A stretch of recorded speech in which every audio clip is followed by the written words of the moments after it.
Sí, ya comenzó con la grabación. Bien. Listo. Bueno, entonces, Cristóbal, muchísimas gracias. También pues a todas las personas asistentes. La idea es que podamos hacer nosotros una charla muy de tips o de recomendaciones para que el trabajo de grado sea exitoso, ya desde un enfoque cuantitativo, bueno, desde el enfoque científico, realmente, porque es que lo cuanti y lo quali, digamos que depende de los objetivos de investigación. Entonces, comenzamos nosotros y quise comenzar, digamos, haciendo alusión a este gráfico que se llama la tesis. Entonces, ustedes vean los componentes acá, que se llama introducción, en donde comienza el caballo a pintarse muy bien. Luego aparece el marco teórico, entonces el caballo sigue pintándose muy bien, o sea, el tema de los papers, los autores, la literatura. Luego llega como aquí a deteriorarse y ya viene la discusión. Entonces la discusión aquí nada que ver y aquí viene después la conclusión, donde la conclusión pues ya está un dibujo que uno dice, hombre, como que se equivocó en el lugar equivocado. Entonces, digamos que una de las características de los trabajos de investigación o los trabajos de grado que se orientan a la excelencia es porque deben tener mucho rigor en cada una de las secciones. Cada una de las secciones el mismo rigor, la misma sistematicidad, la misma calidad, tanto desde el primer párrafo en la introducción hasta el último párrafo en las conclusiones. Y eso pues precisamente vamos a hablar hoy asociado pues a esas recomendaciones que tenemos para lo que es nuestro trabajo de grado. Entonces comenzamos hablando de, hombre, ¿y qué se necesita para un trabajo de grado exitoso? ¿Qué se necesita? Entonces, lo que nosotros buscamos es cumplir con una serie de competencias analíticas y de pensamiento crítico, que en este caso se encarga el nivel de conocimiento en el que estamos, que es el nivel de conocimiento a nivel doctoral. ¿Sí? Entonces, ¿cuáles son las competencias? Las competencias que se busca es pensamiento crítico desde la causalidad, fenómenos explicativos, el lograr entender, comprender y explicar un fenómeno, llámese de la administración o llámese de la economía o llámese de las ciencias sociales o llámese del mercadeo o llámese pues del trabajo de que ustedes están realizando. Particularmente esta pregunta de qué se necesita para hacer un trabajo de grado exitoso, digamos que es una pregunta bien interesante que se puede resumir con esta imagen, ¿sí?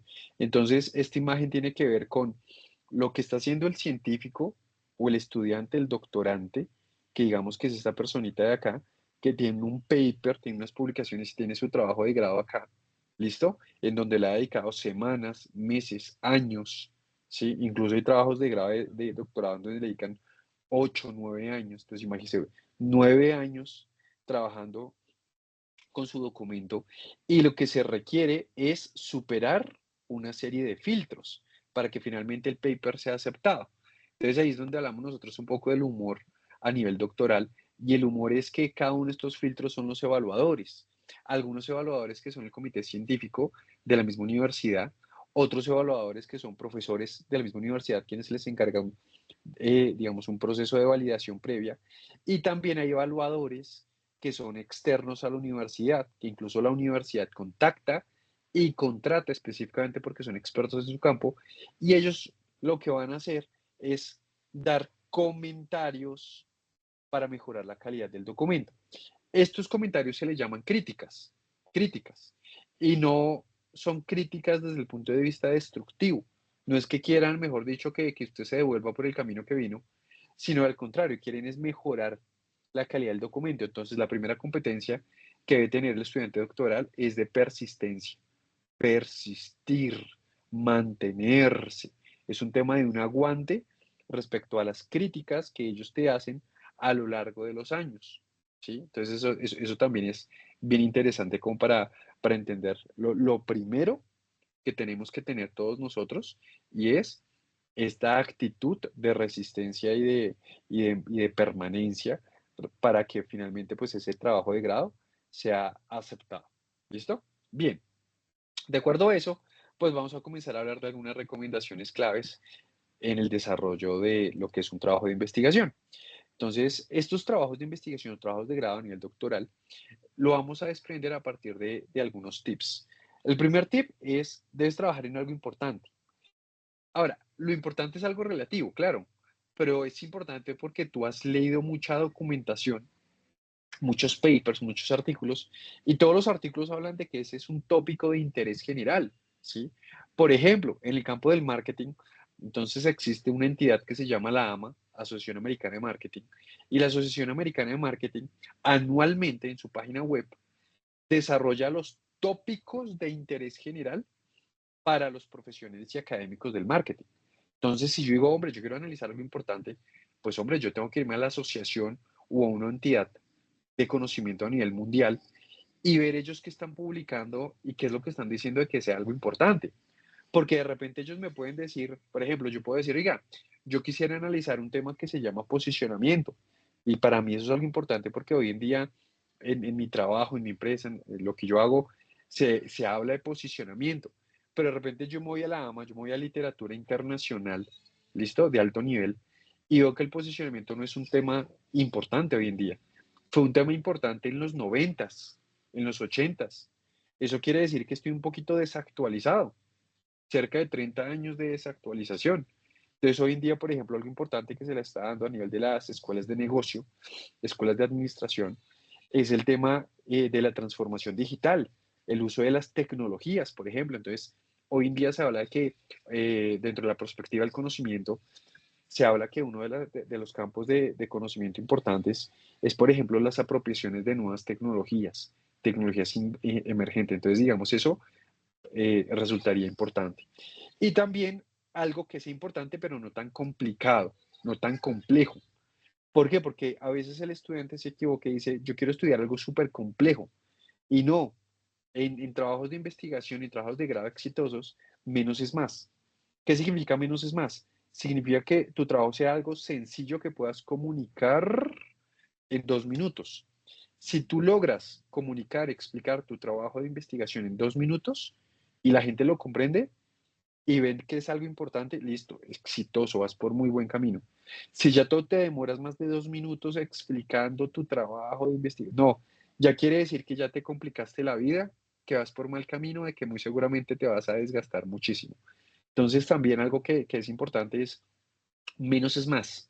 No tienes que buscar información para solucionar el hambre del mundo, ¿sí? Porque de eso no consiste un trabajo doctoral, ¿sí? Tiene que ser algo concreto, algo sencillo, algo delimitado, algo que la literatura ha encontrado que sería interesante de acuerdo a una línea de investigación, ¿sí? Una línea de investigación o un ámbito de investigación. Bien, la siguiente característica de algunos tips del trabajar en algo importante es que sea algo importante también para los gerentes o las personas que van a tomar decisiones. Eso también ayuda mucho a filtrar proyectos de investigación. ¿Sí? ¿Por qué? Porque los proyectos de investigación tienen un fin y es desarrollar nuevo conocimiento para profesionales del mundo de la administración. Entonces, estos profesionales generalmente son directivos o gerentes, entonces vamos a tomar decisiones respecto a cómo facilitar este tema para con ellos. Por ejemplo, esta semana comencé a leer unos temas acerca del consumo del lujo, ¿listo? Y precisamente esta mañana estaba buscando una literatura y encontré que uno de mis profesores del doctorado publicó un artículo en el 2022 de un tema que me pareció interesante respecto al consumo de lujo. Entonces, el profesor publicó un trabajo respecto a qué pasaba con las marcas de lujo que disminuyen el precio, ¿sí? Entonces, por ejemplo, un reloj Rolex, entonces cuesta de repente $20,000, pero entonces Rolex hace una estrategia y dice, hombre, nosotros queremos hacer de repente un lote del reloj Rolex, ya no de $20,000, sino un reloj Rolex tal vez de $12,000. Entonces le bajan el precio, un descuento. Entonces, ¿hasta qué punto eso es bueno o es malo? Entonces, lo leí esta mañana y yo decía, ve, qué interesante, me parece súper interesante porque los que trabajan en mercadeo y a nivel de consumo de lujo, pues muchas veces se preguntan, ¿y qué pasaría a mi marca si yo le bajara el precio? Pues hombre, ya hay una investigación del 2022. Sí, entonces digamos que eso me pareció súper importante y lo traigo a colación porque fue esta mañana que me di cuenta, me pareció es como súper chévere. Y no tenía en el radar ese paper. Sí, realmente cuando uno se mete a la literatura uno va encontrando cosas interesantes. Bien, también algo que habla la literatura respecto a los trabajos de investigación es que sea algo nuevo, algo que no se haya visto. Entonces, por ejemplo, recuerdo que hace un mes, cuando estaba pues desarrollando la clase de métodos cuantitativos, yo les conté que me acaban de publicar una investigación Q1 en una revista Q1 que era el Journal Fashion Marketing, si no estoy mal. Y entonces me recuerdo mucho que en los primeros filtros que tuvimos con los revisores, uno de los revisores dijo esto, como que el modelo propuesto no lo había visto en ningún otro artículo. Dijo eso, no lo había visto. Y luego siguió pues ya haciendo comentarios, ¿no? Pero el hecho de que no lo había visto es porque también pues era algo nuevo, ¿sí? Algo nuevo. Entonces, uno como sabe que tu trabajo es algo nuevo, pues hombre, te toca leer un montón. Alguna vez en España, cuando yo estaba en clase, en el doctorado, había un profesor que decía que los trabajos de doctorado se caracterizaban porque tienen alrededor de 700 referencias bibliográficas. Entonces, ¿qué quiere decir eso? Que tú tuviste que revisar por lo menos 700 referencias, papers, y estar seguro de que tu trabajo pues es relativamente nuevo o que por lo menos no como que no se ha investigado hasta el momento, ¿vale? Otra característica es que sea controvertido, es decir, como que genere una explicación de algo curioso, ¿sí? Entonces, por ejemplo, hay muchos papers hoy en día en el campo de la administración que hablan de el lado oscuro. Entonces, el lado oscuro de la estrategia, el lado oscuro del mercadeo, el lado oscuro de la transformación digital. Entonces, lo llaman así el lado oscuro. Y ese es el título. Entonces, me parece que eso es algo también controvertido porque comienzan a hablar de las limitaciones y de los contras que puede tener un tema de investigación. Y también la prueba de un colega, que en este caso es un colega que no sepa tanto a nivel de conocimiento de tu tema, y que tú le preguntes, hombre, ¿te parece este tema interesante? Porque también los colegas ayudan mucho, ¿vale? Bien. Adicionalmente, todo el trabajo de investigación o un trabajo de grado de investigación se fundamenta, nace de la conexión que tiene el autor o el doctorante con la literatura existente, ¿sí? Hace un momento les decía que tienen que revisar hacia alrededor de 700 referencias bibliográficas, porque es un trabajo de alto nivel. Entonces, ahí es donde se tiene que conectar con la literatura para posicionar su propio trabajo desde el punto de vista del valor diferencial. También refiere hacia el trabajo anterior desde una manera positiva. Entonces, algo que hace el doctorante muchas veces y que hoy en día se ha convertido en una estrategia internacional es que el doctorante comienza a escribir acerca de un tema, comienza a publicar y comienza a referirse a sus publicaciones anteriores, ¿sí? Entonces, por ejemplo, el doctorante puede hacer en el año 2025 una publicación, en el 2026 otra publicación, en el 2027 otra publicación.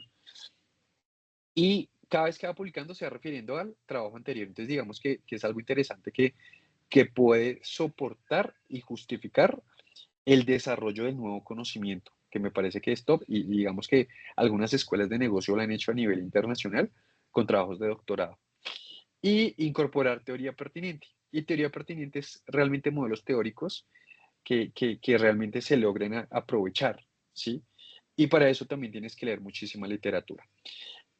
Hacemos nosotros, pues, simplemente pues el parafraseo siempre de utilizar fuentes de datos como Google Académico y no solamente Google Académico, sino también diferentes plataformas como Scopus o como Cielo o como Science Direct, en donde son plataformas de bases de datos en donde me permite encontrar muchísima literatura, por ejemplo, Scopus, literatura validada, es decir, literatura que es de calidad, ¿vale? Entonces, importante trabajar no solamente en Google Académico, sino que a la larga trabajar en Scopus. Incluso hoy en día se habla de que si tú quieres publicar en revistas de primer cuartil, eh, preocúpate de que más del 70% de tus referencias sean de Scopus, no, el 100% sean Scopus, 100%, y más del 70% sean Q1 y Q2. Es decir, que se convierte en algo como de élite. Y eso quiere decir que todo lo que tú vas leyendo tienes que ver qué revista lo publica y cuál es la puntuación o la indexación de esa revista. O sea, eso es algo bien interesante que está pasando hoy en día, ¿vale? Cuando hablamos de la teoría también, pues hablamos de que la teoría no es que sea un complemento, no es una camisa que de repente nos pueda ayudar a que suene bonito o se vea bonito, sino no. El propósito es discutir el cumplimiento de la teoría, es contrastar la teoría, es complementar la teoría, es extrapolar la teoría. Entonces, digamos que el desarrollo y el gran propósito de un trabajo de grado a nivel doctoral es realmente desarrollar nuevo conocimiento amparado en teoría. Es decir, la teoría hoy en día a nivel doctoral tiende a ser mucho más importante que la sola analítica de los datos, que la sola herramienta, por ejemplo, porque la teoría es la que me ampara de que mi conocimiento de esa propuesta realmente es completamente válida y confiable. ¿Listo? Entonces, aquí es donde comenzamos a hablar de que la teoría prestada está bien. Eso quiere decir que tú puedes hacer adaptaciones. Por ejemplo, hoy en día en marketing de contenidos o temas de marketing digital, se hablan de adaptaciones de una teoría muy popular que proviene de la psicología del 60, imagínense, 1960. Estamos hablando de hace por lo menos 40 y 20, más de 60 años. ¿Sí? Que es la teoría SOR, de estímulo, organismo, respuesta, de Mehrabian Russell, 1963. Entonces uno dice, oiga, de hace 60 años, y esta teoría de estímulo, organismo, respuesta es una teoría que habla del comportamiento psicológico de las personas y cómo esta teoría hoy en día se adapta y se matiza en temas digitales, ¿sí? De cómo el estímulo que son las señales, la arquitectura web, la arquitectura de la interfaz, afectan el flujo de concentración del organismo de las personas y al mismo tiempo generan una respuesta que son los likes o los comentarios o los views. Entonces uno dice, oiga, qué interesante. Entonces ahí es donde pues tienes que estar leyendo y ver cuáles son las posibilidades, ¿vale? Ahora, la teoría también puede ser formal basada en temas de ciencias sociales, o sea, lo que hablamos nosotros de la hermenéutica, de la fenomenología, pero también puede ser positivista. Entonces ahí es donde pues tú tomas la decisión. Aquí no nos vamos a profundizar de que una es mejor o peor, no. Simplemente es una teoría que sea pertinente a la propuesta de tu trabajo de investigación, ¿sí? Entonces, por ejemplo, a inicios de año, yo terminé un paper y lo mandamos con unos amigos a una revista asiática, una Q1 asiática, y nos lo rechazaron. Y uno de los argumentos es que la teoría que habíamos propuesto, que era, digamos, la responsabilidad de un amigo mío de Perú, que no, digamos que no era como pertinente, no se adaptaba plenamente a nuestra propuesta. Entonces ahí es donde pues nosotros nos reunimos y pues tocó cambiar la teoría que habíamos propuesto. Entonces digamos que a veces este tipo de cosas puede pasar. ¿Sí? Eso nos pasó a comienzo de año y por tanto creo yo que la idea de un trabajo de investigación bien hecho a nivel doctoral no es solamente en la sofisticación del tema o la sofisticación de las herramientas, sino es tener mucha claridad de la teoría que te soporta y que permite ese desarrollo de nuevo conocimiento, ¿vale? Bien, y bueno, y el tema de que pueda ser probado empíricamente. ¿Por qué probado empíricamente? Porque pues los trabajos a nivel doctoral, digamos que se prefieren a nivel internacional de que sean empíricos, es decir, tengan evidencia, ya sea entrevistas, ya sea observaciones, ya sean encuestas, ya sean focus group, bueno, toda la parte de evidencias. ¿Listo? Bien. Y seguimos trabajando un poco el tema, bueno, aquí el tema de ecuaciones. Y para eso, hoy en día, pues, por lo menos, por ejemplo, en el campo del marketing, hoy en día encontramos diferentes libros, handbooks, que ya nos hablan de las escalas. Por ejemplo, para mejorar el tema de comprensión de teorías. Entonces, esto lo podemos comprar en Amazon. Lastimosamente, todavía no hay manuales o handbooks en idioma español acerca de las escalas. Lo que uno hace es buscar en internet, generalmente en Amazon, y tú compras un libro que sea de escalas, y las escalas te habla de qué escala y qué teoría pues se justifica. O lo puedes hacer digamos, a la antigua, que es que a través de literatura, o sea, artículos académicos que encuentras en Scopus. Bien, lo siguiente que hacemos nosotros, que es una preocupación interesante respecto a los trabajos de grado, es el tema de cómo escribir. Creo yo que la escritura es tal vez la mayor oportunidad de mejora, ¿sí? Siempre para todos los autores. Cuando yo hice el doctorado en España, algo que me decía mucho mi asesor era, eh, Leonardo, los latinos se demoran mucho en escribir, los latinos se escriben muy largo, los latinos son demasiado circulares. Entonces, digamos, eso también es algo interesante del cual yo aprendí por allá en el año 2013, 2014, y es que definitivamente, no sé por qué, si es el idioma, el castellano, no lo sé, pero uno alarga mucho las palabras, uno alarga mucho los párrafos, ¿sí? Y una de las características en la literatura científica internacional es que uno tiene que escribir muy concreto, demasiado concreto. Entonces, de pronto, si estamos hablando de tips y recomendaciones, la capacidad de escribir concreto, ¿listo? Forma concreta. Y finalmente, la característica de repetir, repetir y repetir. O mejor, revisar, revisar y revisar. Entonces, por ejemplo, hubo una conferencia en la que yo estuve hace ya bastantes años, en un congreso internacional y habían diferentes invitados internacionales que eran gurús en el tema de, de literatura, y había un editor que era de una revista Q1, y el editor manifestó en la conferencia, y pues el nombre de la conferencia se llamaba como 37 veces, se llamaba la conferencia. Entonces él decía que en su experiencia, siendo editor de una revista Q1 ya de muchos años, mucha experiencia, él decía que en su experiencia un documento se tenía que pulir muchísimo.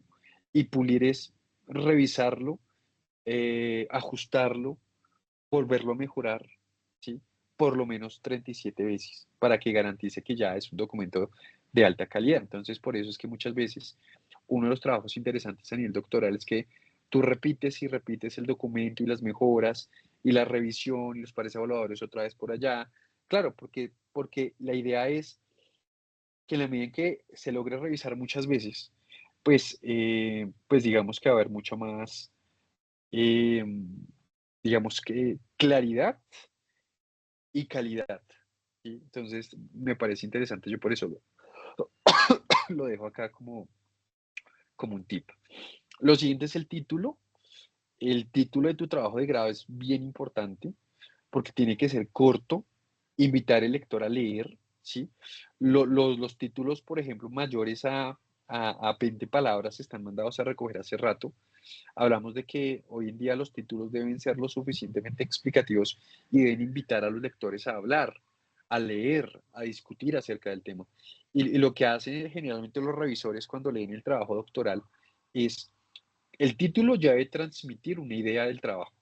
Entonces, por eso es que el título es algo que es importante de meditar y de saber escoger. Pero es que este título se hace al final, no se hace al inicio del documento. Tú desarrollas el documento y pones el título ya al final, igual que el resumen. El resumen es otra característica que tú lo haces después de haber terminado toda la investigación. Entonces, por ejemplo, ponemos ejemplos como optimizando la productividad del servicio o el retorno del marketing o el tema de sostenibilidad y consumo o repensar la administración o el marketing o la muerte de la publicidad. Entonces, no sé, ese tipo de títulos me parece que son interesantes. Y más por mi campo de acción. Recuerde que mi campo no es tanto la administración, sino el tema de marketing. ¿Sí? Luego pasamos nosotros con el abstract o el resumen. Eh, el abstract también hoy en día es una parte fundamental de los trabajos de investigación a nivel doctoral, en donde no solamente se te preocupas de una tabla de contenido, sino también que el abstract invite al lector, al revisor, a comprender tu trabajo, ¿sí? Entonces, por ejemplo, cuando yo hice mi tesis doctoral, mi abstract no era de 200 palabras. Mi abstract o mi resumen era un pequeño capítulo, en donde en ese pequeño capítulo de aproximadamente como unas 6 páginas, solo 6 páginas, de abstract, en que era el comienzo de mi tesis de doctorado, yo hablaba y hacía un resumen de lo que se iba a encontrar a lo largo de todos los capítulos que caracterizaban pues la investigación. Entonces digamos que también es algo importante a tener en cuenta, el resumen.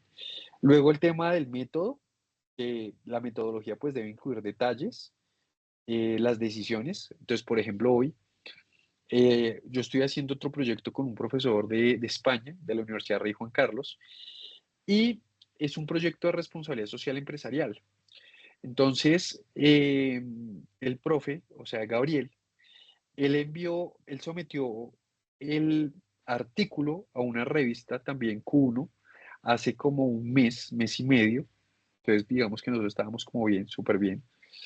Entonces, pues yo ya sabía porque él ya me había contado que le iba a someter por allá en esas fechas. La sometió y coincidencialmente anoche, como a las, no sé, como a las 12 de la noche, en la madrugada, pues, hora Colombia, recibimos la respuesta del editor. Y el editor nos dice que nos agradece por entregar el manuscrito, por someter el manuscrito en su revista, y que a continuación nos adjunta comentarios de dos revisores. O sea, ¿qué quiere decir eso? Que en tan solo mes y medio ya tenemos revisores, ¿sí? Y nos comentaron el documento, lo comentaron, ¿sí? Entonces, ahorita si quieren les muestro el documento, el correo. Entonces, pues nos dieron los comentarios, claro, críticas, súper chéveres, bien. Perfecto, entonces eso fue esta madrugada, ¿no? Eso quiere decir que en hora de España fue en horas de la mañana, en España. Pero bueno, el tema es que Gabriel me llama como a las 4 de la tarde y me dice, Leo, ¿podemos hablar? Entonces yo le dije, sí, claro, hablemos. Entonces hablemos y hablamos respecto a decisiones que él tenía que tomar respecto pues a las críticas que recibimos. Entonces, ¿qué tipo de decisiones? Entonces él dijo, Leo, lo que pasa es que cuando hicimos nosotros la composición del instrumento, el tema de las dimensiones, pues yo no utilicé las 9 preguntas de responsabilidad social empresarial, sino que solamente me basé en 5. Entonces, lo mismo pasó con respecto a otro concepto que es el capital social. El capital social era una escala de 7 preguntas, yo solamente utilicé 4. Entonces, pues yo no hablé de eso en el documento, pero no sé cómo manejarlo si realmente hable de la cantidad de que era 5 de 9, ¿sí? Y 4 de 7. Entonces, estuvimos hablando y yo le decía que era mejor no decir nada respecto al haber respetado la escala original, sino era así mejor simplemente escribir muy rápido de se utilizaron 5 preguntas del autor Ramírez 2014 y 4 preguntas, 4 ítems del autor Federico 2022. Ver tabla 1 y ya. Sí, entonces dijo, eso no, sí. Entonces quedamos nosotros con esta decisión. Ahora, uno dirá, hombre, pero es una decisión boba, es una decisión de cantidad de preguntas. Yo digo, sí, pero es una decisión que te puede frenar muchísimo porque irrespetamos una escala. Bueno, irrespetar es un decir. Adaptamos una escala. Adaptamos. ¿Qué quiere decir? Que no se utilizaron el total de las 9 ítems que hablaba el autor original, sino que se utilizaron solamente 5 ítems.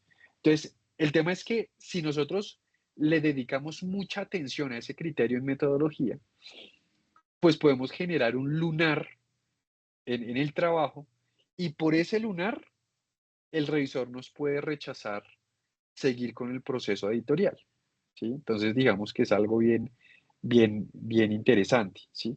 Entonces, por ejemplo, aquí yo se los voy a mostrar, por aquí lo tengo en investigación, mírenlo, aquí está, entonces mostrar original, aquí está, entonces miren, 25 de marzo, ese es el paper de una revista, que es una revista Q1, entonces aquí está el editor, está con Gabriel, que él es como el autor de correspondencia, y aquí vienen los comentarios de los revisores. Entonces, no sé si ustedes alcanzan a ver aquí los comentarios de los revisores. Entonces, ellos hablan muchísimas cosas de correcciones, muchísimas cosas, pero hablaban acerca de la claridad de la escala, porque no había claridad. Entonces, ¿por qué no claridad? Porque quisimos omitir eso y ahora nos toca tomar decisiones de, de cómo, de cómo no llamar la atención, ¿sí? Entonces, por eso les digo aquí, me queda como anillo al dedo, el método de tú tienes que justificar este tipo de detalles. Detalles, es mucho acerca del detalle. Bueno, listo. Y finalmente llegamos a la discusión y conclusiones de tu trabajo de investigación, que tiene que ver con reafirmar el valor diferencial de tu trabajo. Se supone que ese valor diferencial lo pusiste en la introducción. O sea, en la introducción tú convenciste. En la introducción tú vendiste tu idea. En la introducción tú justificaste, ¿sí? Tu objetivo, tu propósito, en la introducción. En la discusión reafirmamos la contribución, reafirmamos el valor diferencial y lo hacemos contrastando la teoría, diciendo, mire, los anteriores estudios se quedaron cortos, pero nuestra investigación avanza, nuestra investigación complementa, nuestra investigación extiende el conocimiento existente. Entonces ahí es donde hablamos nosotros del valor de la contribución y eso es en la discusión. Pero para haberlo hecho, debes estar seguro de los datos y debes estar seguro de los artículos, debes estar seguro de lo que hablan los autores de tu tema de investigación. ¿Listo? También explicas por qué los hallazgos son importantes. Nuevamente, esto no en tus palabras, esto en función de la literatura que has citado. Y finalmente, acabamos la discusión y las conclusiones mencionando las limitaciones, que eso también es una característica en donde no existe un trabajo de grado doctoral perfecto. Todas las investigaciones a nivel doctoral, todas, absolutamente todas las tesis a nivel doctoral tienen limitaciones, ¿sí? Tienen zonas grises. Lo que hacen los investigadores, o sea, ustedes como doctores, los doctorantes, es reconocer dichas limitaciones y saberlas escribir en el documento, ¿vale? De tal manera que sean recomendaciones también, muchas veces la limitación, recomendaciones, para nuevos proyectos o nuevos temas de investigación futura. Entonces, eso es el método científico. Esa es la objetividad en la ciencia. Yo reconozco mis limitaciones y le digo a los demás que si quisieran continuar con mi investigación, pues deberían de pronto hacer este tipo de, de modificaciones o ajustes, ¿vale? Y en esto consiste, pues, un trabajo de investigación exitoso, ¿vale? Bueno, y llegamos ya a la última parte, pues ya con esto de discusión y conclusiones, que es el tema de preguntas, dudas e inquietudes. Entonces, pues saludamos a las personas que se han conectado hasta el momento. Y bueno, yo quisiera escucharlos de acuerdo a lo que hemos podido hablar de cómo hacer un trabajo de investigación exitoso. Y para los que se perdieron la carátula o la portada de la presentación, era esta fotografía. La mayoría de tesis doctorales empiezan con una introducción excelente, luego empiezan con un marco teórico chévere y poco a poco se va desvaneciendo la calidad del documento. Y la idea es que esto no ocurra, ¿sí? Que no ocurra, sino al contrario, siempre permanezca el detalle. ¿Listo? Bien, entonces chicos, saludamos pues a las personas que están conectadas, aquí los estoy viendo, cada uno de ustedes, y bueno, si tenemos dudas, preguntas, pues bienvenidos.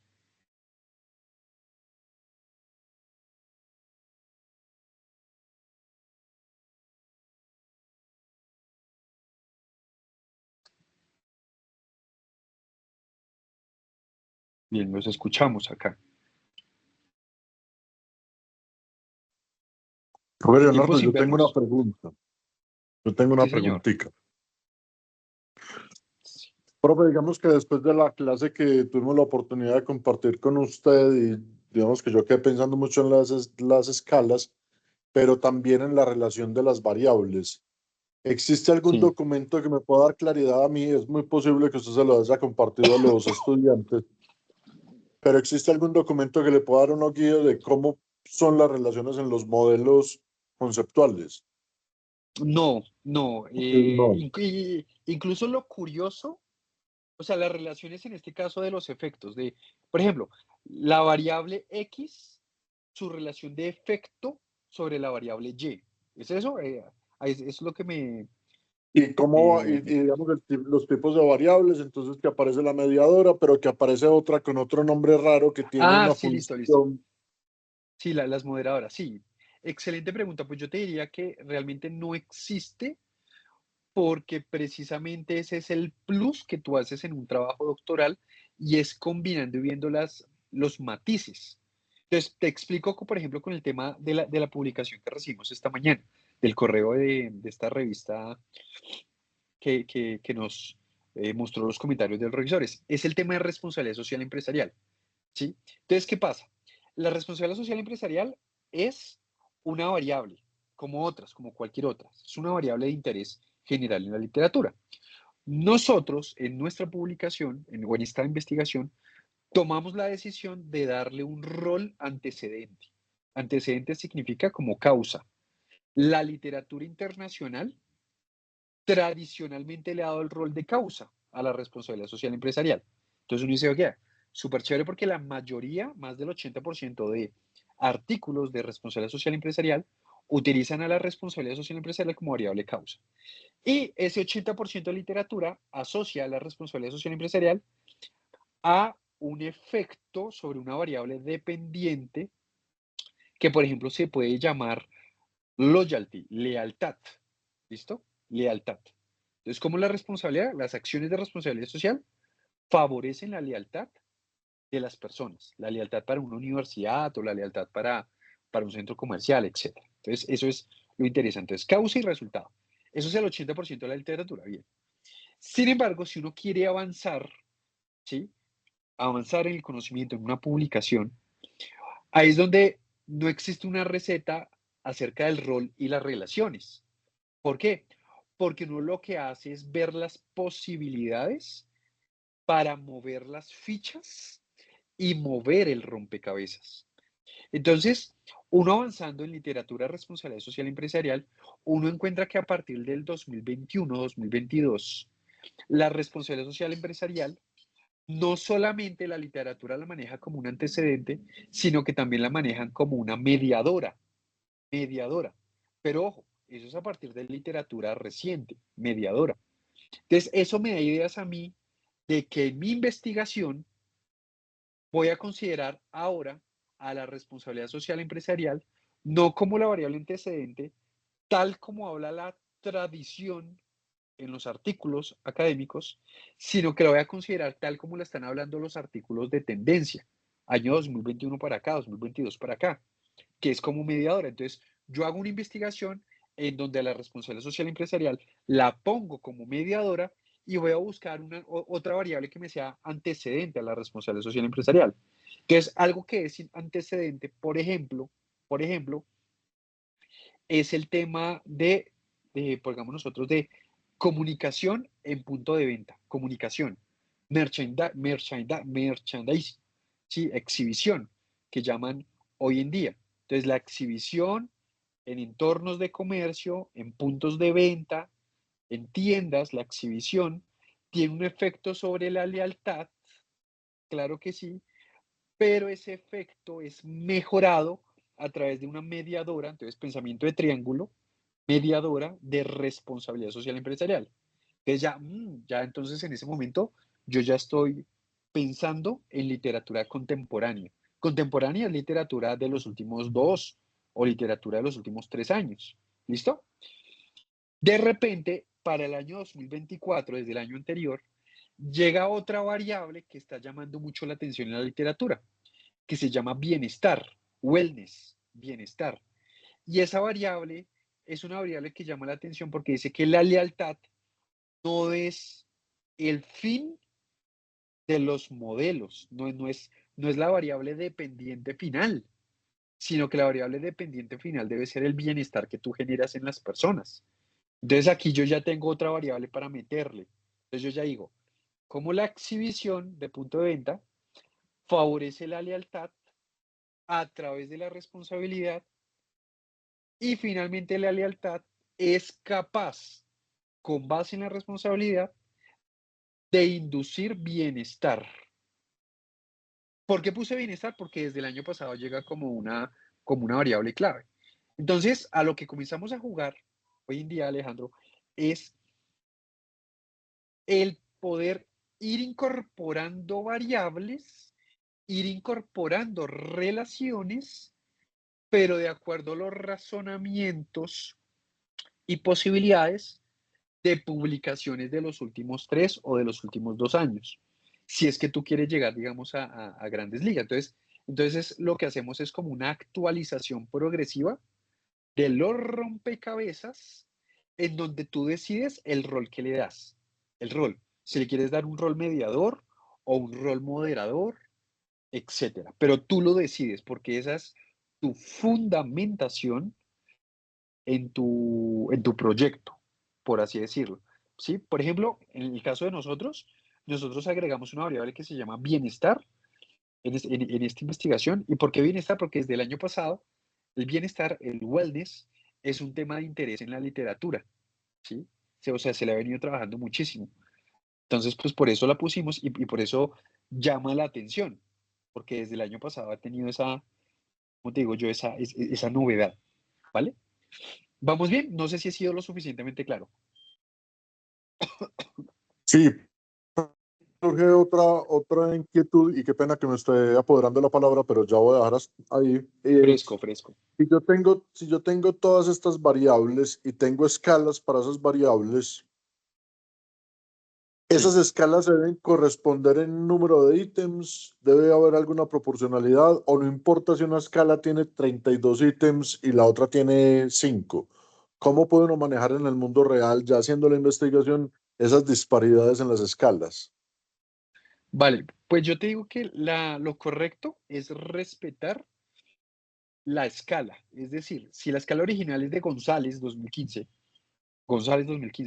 y esa escala está compuesta por 7 ítems, yo tengo que respetar la cantidad, que es 7, y traerla a mi investigación. Lo único que yo hago es adaptarla al castellano, al español. Entonces yo la adapto a mi caso, a mi contexto, pero yo respeto la cantidad, 7. Eso sería lo metodológicamente correcto. Sin embargo, hoy en día, lo que uno analiza en la investigación, digamos en literatura, uno analiza que hoy en día no se respeta tanto ese tipo de cantidades, sino que a la larga se toma la decisión estándar de utilizar 5 indicadores o 5 ítems por dimensión 5 y mínimo 3 indicadores. Ahora, esto de mínimo 3 sí está respaldado en la literatura. Entonces, por ejemplo, hay un paper que es de análisis factorial, que es análisis de grupos, análisis factorial, por ahí hay un paper, en donde, bueno, y hay muchos, no uno, sino hay que hablan de que el análisis factorial, para que funcione, o sea, el tema de las agrupaciones, el autor o el investigador debe preocuparse de que mínimo existan 3 indicadores que sustenten la dimensión, mínimo 3. Lo que pasa es que si tú te la juegas con 3, pues te puede pasar la ley de Murphy. Y es que si te la juegas a sustentar una dimensión con 3 indicadores, puede que en la fase de análisis de datos, como es un tema de descabezar ítems, si ustedes recuerdan, era puro descabezar, porque se van uniendo y se van descabezando. Hay ítems que van entrando a zona roja, que es un limbo, ¿sí? Entonces, te puede ocurrir que si empezaste con 3, que 1 o 2 ítems se vayan a zona roja, o sea, un limbo. Eso quiere decir que te puedes quedar con un solo ítem. Y con un solo ítem te perjudicas porque no es justificable que a partir de un solo ítem exista toda una dimensión. Entonces, por eso lo estándar, lo tradicional, es promedio 5 ítems, pero lo metodológicamente correcto es conservar todos los ítems de la escala original. ¿Vale? Sí, profe, muchas gracias. No, no, de una, fresco. Bueno, pasemos con más preguntas, chicos, ya en lo que vamos corriéndonos a partir de esta presentación que hicimos hoy, de tips y recomendaciones para el trabajo de grado. Bueno, pues yo tengo ahí una pregunta, pronto un poco antes de lo que se habló. ¿Cómo formulo adecuadamente mis hipótesis nula y alternativa? Súper chévere. Lo que pasa es que aquí hablamos nosotros de el status quo. Todas las hipótesis nulas que existen a nivel mundial en cualquier artículo, texto, manual, siempre dicen no hay relación entre X y Y. Eso es nulo. No existe relación entre X y Y. Es decir, la negación de relaciones es lo que se llama en la literatura hipótesis nula. Entonces, siempre va a ser así, siempre. Porque la hipótesis nula está justificada y sustentada por el status quo. El status quo es no hay relación entre las cosas. Entonces, esa es la hipótesis nula. Entonces, la pregunta del millón es, entonces, ¿yo qué hago? Pues los trabajos de investigación se sustentan es con las hipótesis alternas o hipótesis de trabajo. Es lo mismo. Y las hipótesis de trabajo es la misma redacción de la nula, pero en términos positivos. Es decir, si la nula me decía, no hay relación entre X y Y, la hipótesis alterna que dirá, sí hay relación entre X y Y. Entonces, todas las alternas o todas las de trabajo que uno encuentra en la literatura, incluso a nivel mundial, siempre serán sí, sí existe relación entre X y Y. Ahora, lo que yo hago es acomodarlo a mi redacción del trabajo. Entonces yo digo, se espera que exista un efecto de X sobre Y, o se espera que X tenga una influencia sobre Y. Efecto o influencia sigue siendo relación, o sea, sigue siendo hipótesis alterna, ¿vale? Entonces eso es algo bien interesante desde el punto de vista de la distinción de hipótesis nula y de la hipótesis alterna, ¿vale? Listo. ¿Vamos bien?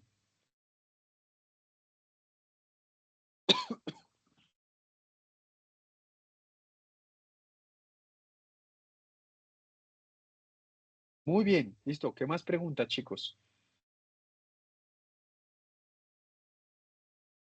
La idea es que aprovechemos el espacio.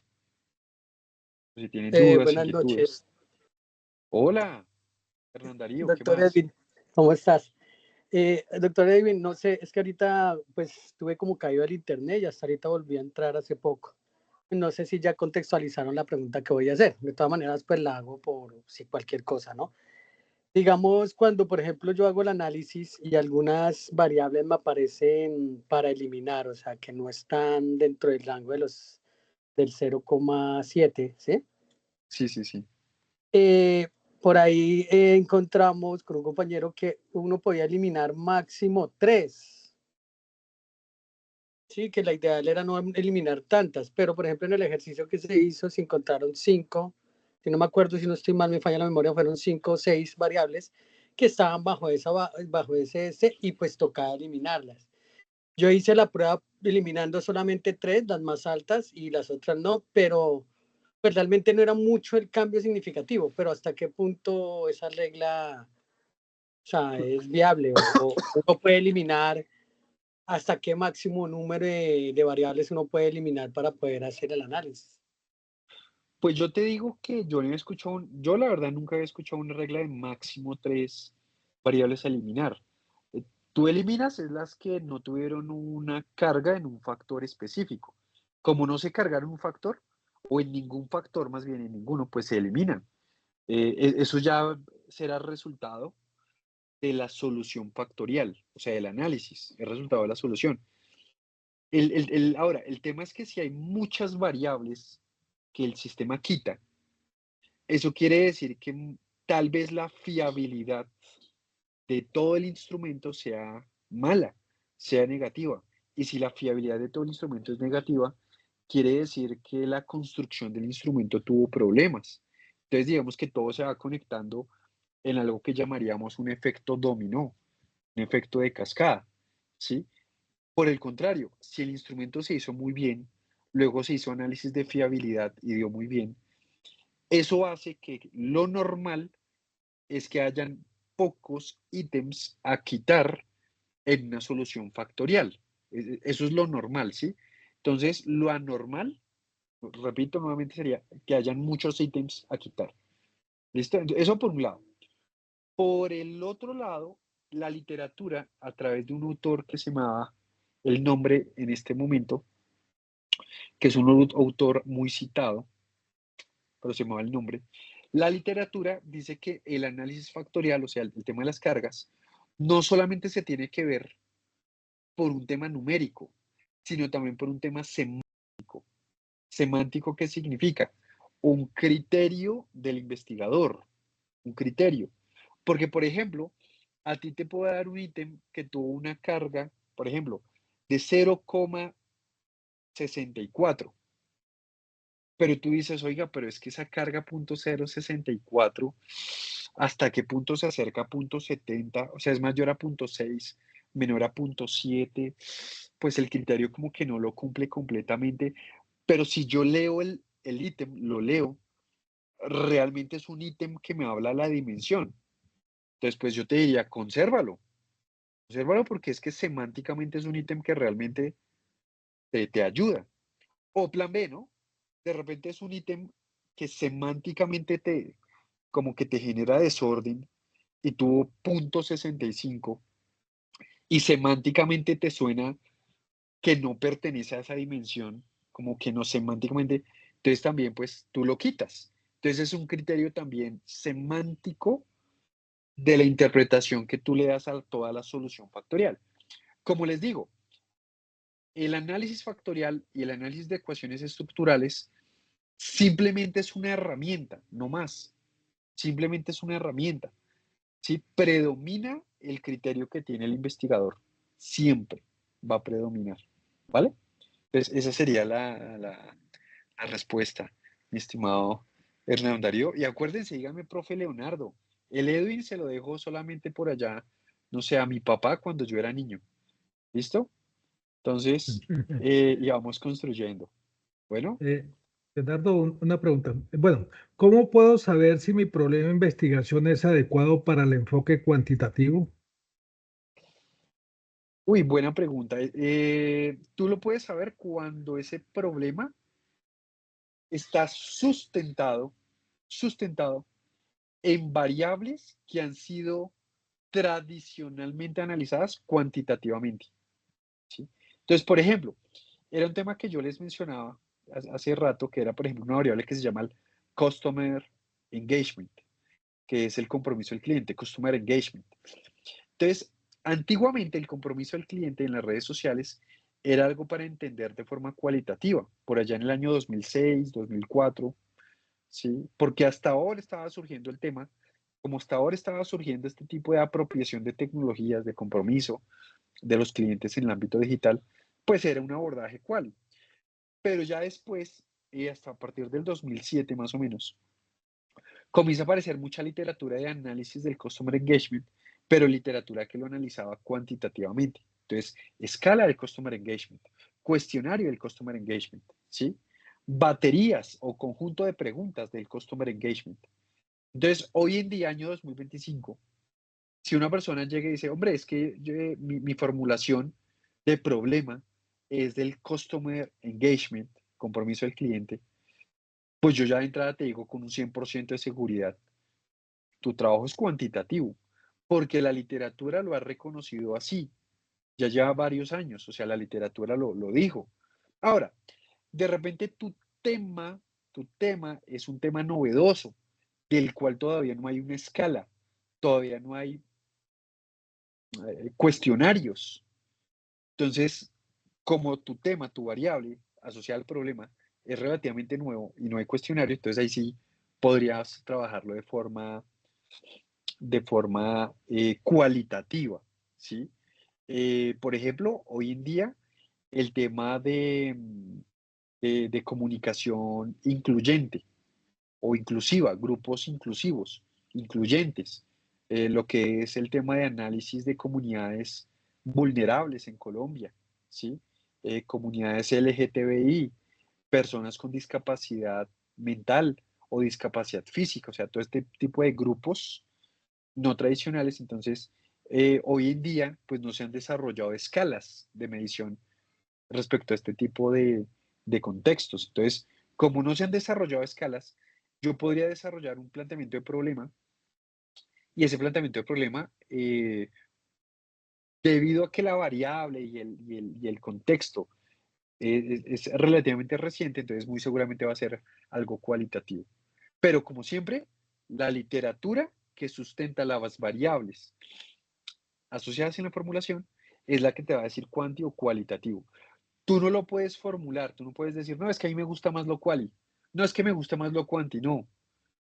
Tú lo que haces es alinearte a la literatura, porque es que los evaluadores te van a hacer preguntas de eso, de cómo se alineó tu variable, tu formulación, tu medición a la literatura.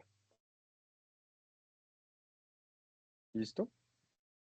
Bien, listo, chicos. Vamos bien. Ok. Entonces, pues no sé si tengamos más preguntas. Ustedes me dirán, vamos bien, hablando, conversando chévere. Y pues bueno, ya vamos ahí, de acuerdo pues al objetivo de la reunión.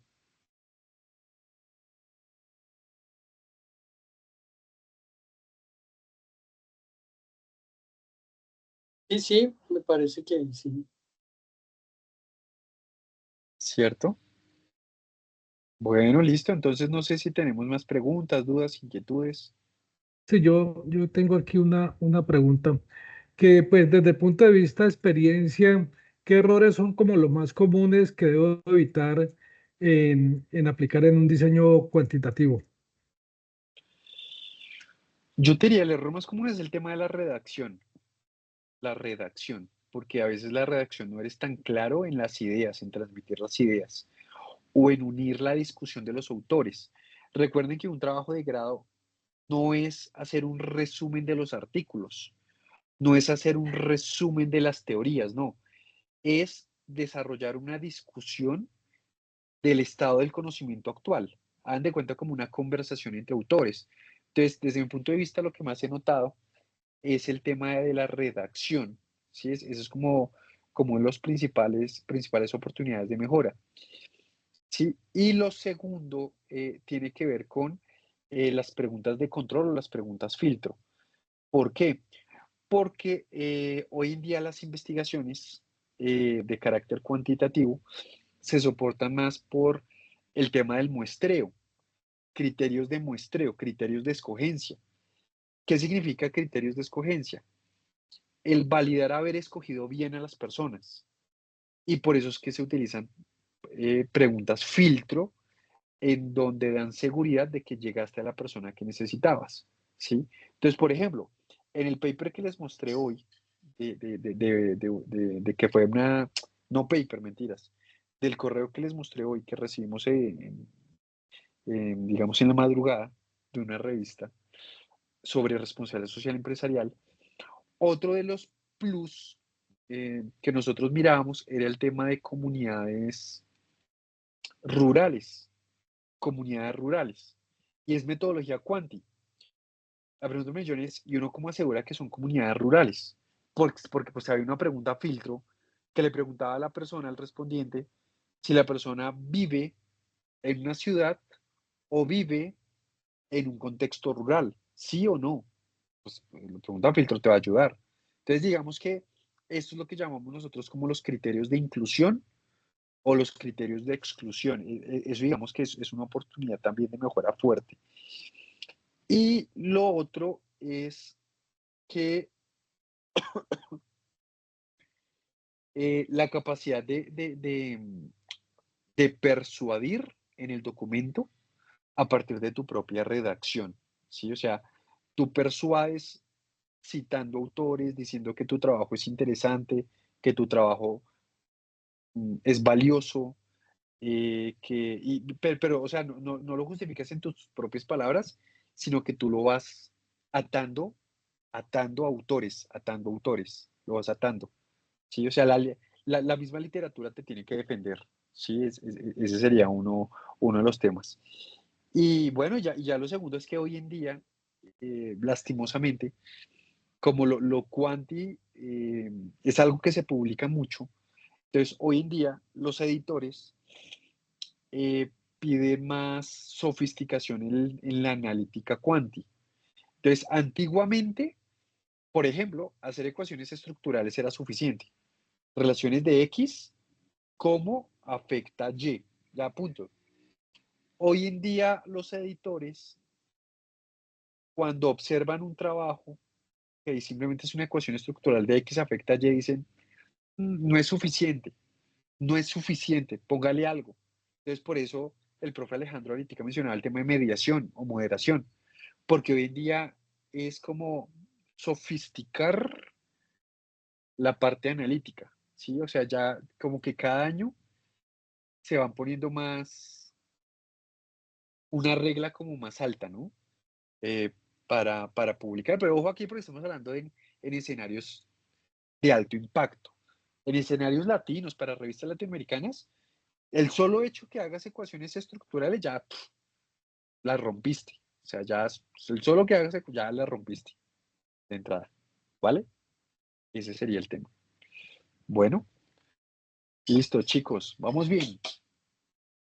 Vamos muy bien. Entonces, ¿qué otra preguntita tenemos? Ya para ir cerrando esta sesión de tips y recomendaciones para el trabajo de grado. Doctor Leonardo, yo sí tengo una Sí, pregunta, pero es como la relación y el método en donde como uno realiza la encuesta. Digamos, yo tengo pues la posibilidad de pronto hacer las encuestas apoyado con la gobernación del Huila, ¿no? Enfocado a una población súper. agrícola.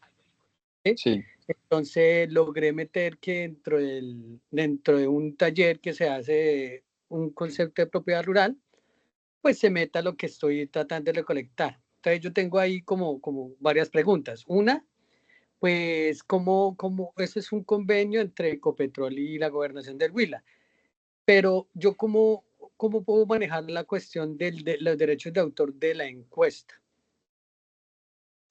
Porque la uy, encuesta está colocando el proyecto de doctorado.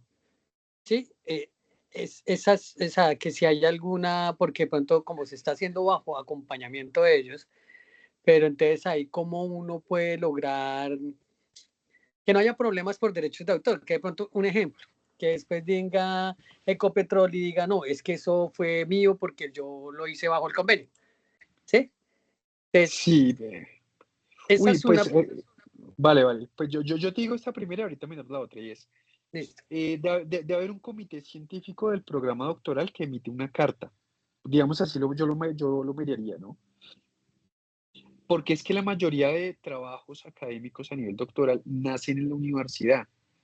El operador es la agencia que aplica la investigación. Entonces, por ejemplo, en España, los derechos de autor se le reconoce a la universidad, o sea, la universidad se la, no la universidad, llamamos nosotros la afiliación del autor. La afiliación, ¿quién es? La universidad a la que pertenece el autor. Si estamos haciendo un trabajo doctoral, entonces sería la universidad en donde el doctorante estudia el doctorado. Sí, esa es la afiliación. Entonces, en España, digamos que ese es la autoridad y el que manda, el que decide. Otra cosa es el operador. El operador es el que hace el trabajo de campo. Entonces, en España, por ejemplo, y en algunos países de Latinoamérica, contratan agencias de investigación de mercados para que apliquen la encuesta. Entonces, en tu caso, yo lo veo igual.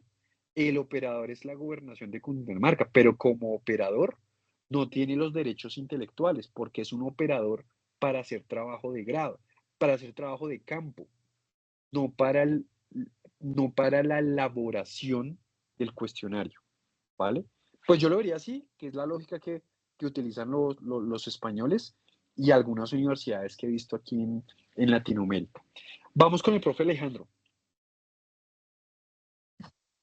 Pobre Leonardo, no, lo que pasa es que yo creo que ahí, digamos, un comité doctoral no podría dar, digamos, un aval en el sentido del espacio en el cual se está recolectando la información, ¿cierto? O Sí, esos datos, si se recolectan, digamos, en un espacio que facilita un particular, en este caso Ecopetrol, tendrías que sí, el estudiante encontrar la mediación con esa empresa. Uno lo podría apoyar, pero uno no puede sí, decir, no, es que los datos que se recojan en una reunión de Ecopetrol son del estudiante, bueno, o en ese caso del trabajo como tal. Entonces, Hernán, yo creo que eso hay que manejarlo con mucho cuidado dependiendo de los antecedentes que haya, digamos, en la región con eso. Porque muchas veces estas empresas cuando generan los espacios, sí son muy, o sea, sí son muy cansonas, por decirlo de alguna manera, con el hecho de que se recolecten datos en los espacios que ellos están financiando. No sé bien cómo es este caso, pero me parece que sí es bueno que lo contemple de una manera profunda. Y sí, igual, sí, lo mismo que dice el profesor Alejandro, es algo para prestar detalle, ¿sí? Porque no, ¿Verdad? es algo atípico, Bueno, atípico. ¿verdad? Yo le diría mi punto de vista, eh, hay que tener cuidado porque de pronto ellos interpretan que el mismo proyecto lo están financiando dos veces con el Estado. Por un lado Ecopetrol y por otro lado la universidad a través de mis ciencias, a través de convenio mis ciencias. Entonces, se podría interpretar por ese lado que se está financiando dos veces el mismo estudio. Sí, Ok, sí, bueno, ya, no, digamos, sí, yo, opinión. ya lo miraría y tendría que Pues, analizarlo. ¿verdad? Otra, Lo único es de pronto que usted haga las encuestas con la misma gente, pero que no quede dentro del convenio que tiene Ecopetrol. O sea, que utilice el mismo espacio y todo y pida como el favor a recoger la información, pero que ese insumo no haga parte de un entregable que usted tiene que hacer para Ecopetrol. ok, sí, muy válido. Así es como lo estoy planteando, pues que se abra el espacio, porque, bueno, ahí va la segunda pregunta.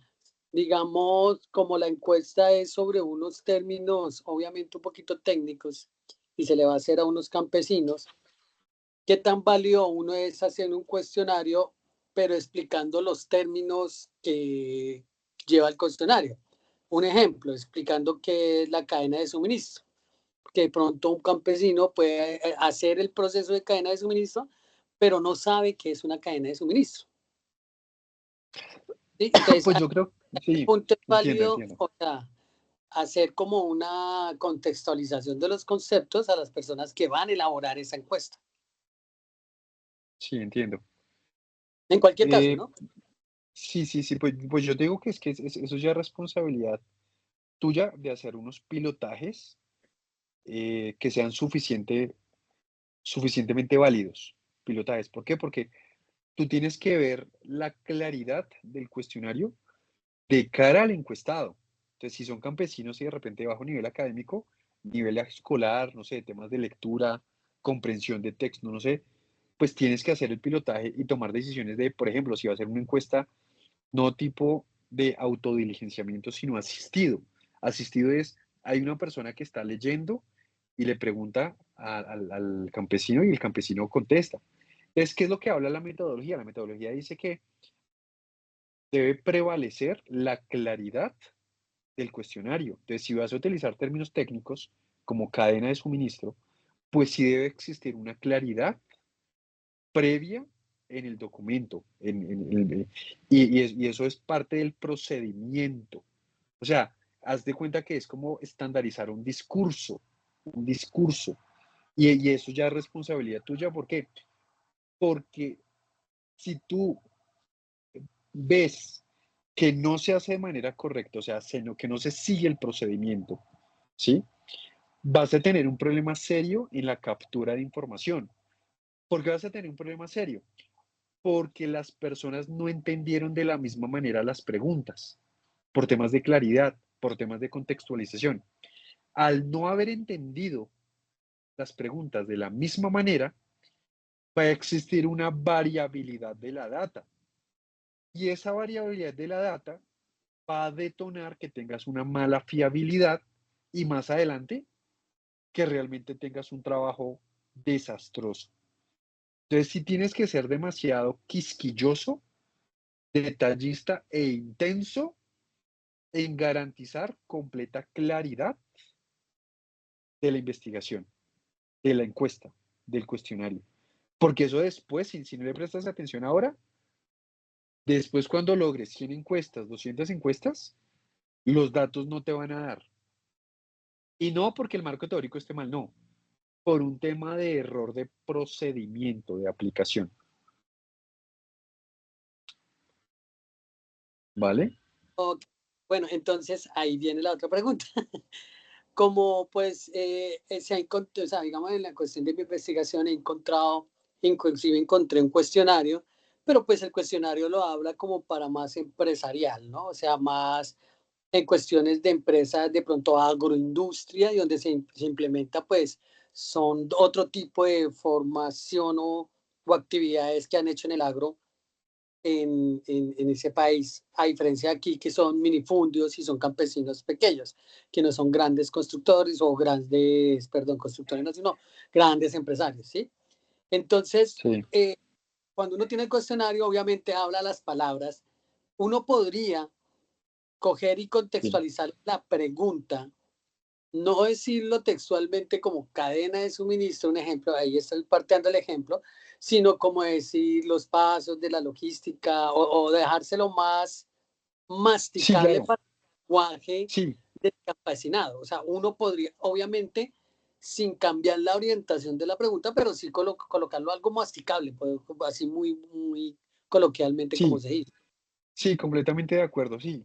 Te digo, la prioridad es claridad del cuestionario, de todas las partes del cuestionario, desde el título incluso, desde el título del cuestionario, claridad completa, ¿vale? Sí, entonces tú decides, predomina claridad, ¿vale? Ok, listo. Gracias. No, con gusto, ¿vale? Listo, estimados. Entonces, pues, ha sido muy fructífera la reunión de hoy. Espero que haya podido contribuir, aportar al proceso que ustedes llevan. Y bueno, ya saben que, pues, que la idea es que sigamos nosotros aportando, que sigamos nosotros, pues, desarrollando un muy eh, buen trabajo de investigación, ¿vale? Ahora, yo les quiero pedir un favor, de pronto a Cristóbal y a las personas que están en este momento, ¿listo? Y es que a través del WhatsApp, yo les voy a pedir un favor, si me lo permiten, pues a Cristóbal me dice que estoy atorado con un instrumento de una estudiante que estoy asesorando, que es una estudiante que quiere analizar el tema de la marca de los candidatos políticos. Entonces, ver cómo los candidatos políticos son marcas. Entonces, les quiero pedir el favor a través de Cristóbal, yo le voy a mandar por WhatsApp una encuesta. La idea es que ustedes, como todos son mayores de edad, entonces me ayuden a contestar esa encuesta, eh, pues para una compañera que está también haciendo un trabajo de investigación. Porque se ha tenido muchos problemas porque lleva mucho tiempo y no ha logrado la cantidad que se requiere. ¿Listo? Pero eso ya lo hago aquí por interno, por WhatsApp. Bueno, y ya con eso pues Listo. cerramos, si te parece. ¿Vale? Bueno, bueno, Leonardo, muchas gracias. No, con Muy gusto. productiva la reunión. Y en nombre de los Sí, compañeros, pues, pues inmensamente agradecido porque pues nos ha clarificado más los temas frente al trabajo o al proyecto de tesis. bueno, hombre, ese es mi objetivo, siempre estar ahí aportando. ¿Listo? Entonces igual Muchas seguimos gracias. en contacto. Bueno, un Listo. abrazo para Ok, bueno. todos. Gracias, bueno, muy Que Muchas amable. estén. gracias, muy amable. Muchas Muchas gracias, gracias. Cristóbal. Compañero, chao. Bueno, chao, gracias. Chao, chao. Chao, Hernán.